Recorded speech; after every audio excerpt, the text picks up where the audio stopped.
Hello, people of God. How are you doing? Okay. Um, it's New Year. I've been meaning to always post, say things on my mind, but then the condition is not always perfect. The situation is never right. And then it's never happening. Guess what? I'm doing it like that. With this hair like this, I will do it. With the background, collect it like that. We'll be saying what we have to say.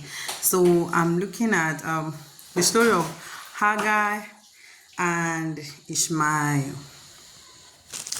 Okay. Sarah, Abraham's wife, bare him no children. That's Genesis 16. Genesis 16. And she had an handmaid, an Egyptian, whose name was Hagar. And Sarah said unto Abraham, Behold now, the Lord has restrained me from bearing. I pray thee, go in unto my maid. It may be that I may obtain children by her. And Abraham hearkened unto the voice of Sarah. It may be, for sure, but yeah, all right. But that level of trust gone for a maid, a stranger. Let's continue. And Sarai, Abraham's wife, took Hagar, her maid, the Egyptian, after Abraham had dwelt 10 years in the land of Canaan, and gave her to her husband Abraham to be his wife. And he went in unto Hagar, and she conceived. And when she saw that she had conceived, her mistress was despised in her eyes. Now, I now begin to have issue. Did mommy Sarah not know Hagar? Abi, does she not smell or suspect something like that before? For her to have trusted that maid that much and take that kind of step, because I'm sure this Hagar is not the only maid, but she did this with Hagar, and as soon as Hagar got wings to fly, she fly high. She fly high, and her mistress was despised in her eyes. And that is to tell me that, well, being a maid can never be compared to being a child. Being a servant cannot be compared to being a child, no matter how well you are treated. Now, when you are now treated like a maid, I believe Hagar felt like a maid for so long. And as soon as she felt a place, she had a place, she began to behave somehow, like there is more to her. I know there is more to her, but it's what it is. It's what it is. I think the thought pattern of Hagar before that time, no matter how well our mistress treated her, no matter how nicely they treated her, she still has that thing inside that make, all this suffering will soon be over. All this poverty will soon be over. Who told you are suffering? Who told you it's poverty? God is trying to train you. You are doing affliction, a father's house, mother's house, battle. Calm down. Calm down. Is he who the Father loves, he rebukes. Yes. And kings that don't know how to war will die young.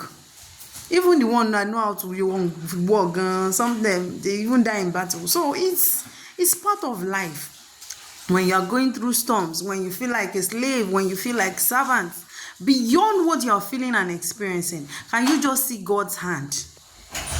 Can you just see God trying to say something, do something, prepare you for somewhere? That hunger, that shame, that whatever it is you are going through, there is a reason to it more than just your feeling. There is meaning to it. It's necessary for your future. I wish Hagar got it right all through while her mistress was training her, grooming her. Maybe for her husband, maybe she will now be my junior in the house.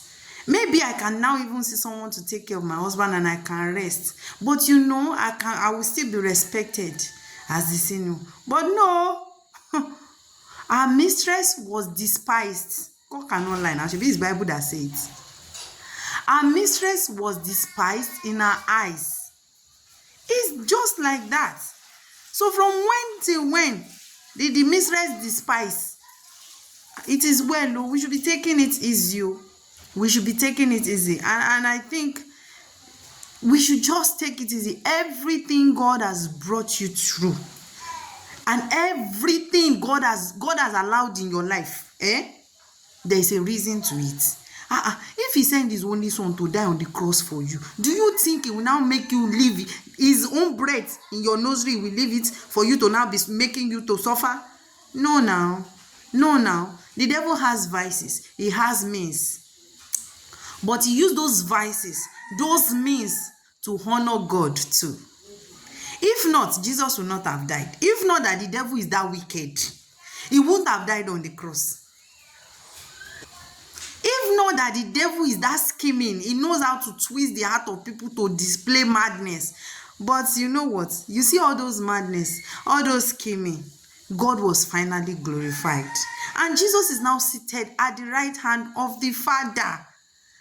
And when God is there with you in all of it, in all of your struggles, in all your everything, and then you are just there complaining. You know what that complaining is doing? Or you know what the complaining is doing rather? It's burdensome.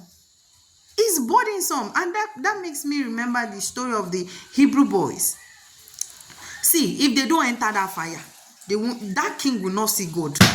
If that king did not do his worst, he did not do his worst, the fourth man in the fire will not be heard today. So let the devil do his worst sometimes, and let God be very much glorified in the midst of it. Imagine the Egyptians were not pursuing Israelites. Maybe they would have formed boats. The sea would not need to part. They would have just used their common sense. But a miracle that shake the whole world, that give God recognition, just had to pop up. And what triggered that? The enemies were coming. The end has come. And when the end came, a beginning starts. That is it now. Think. And just thank God. Just thank, because you are not alone. You are not alone, baby. God is with you. God is for you. Keep enjoying Jesus.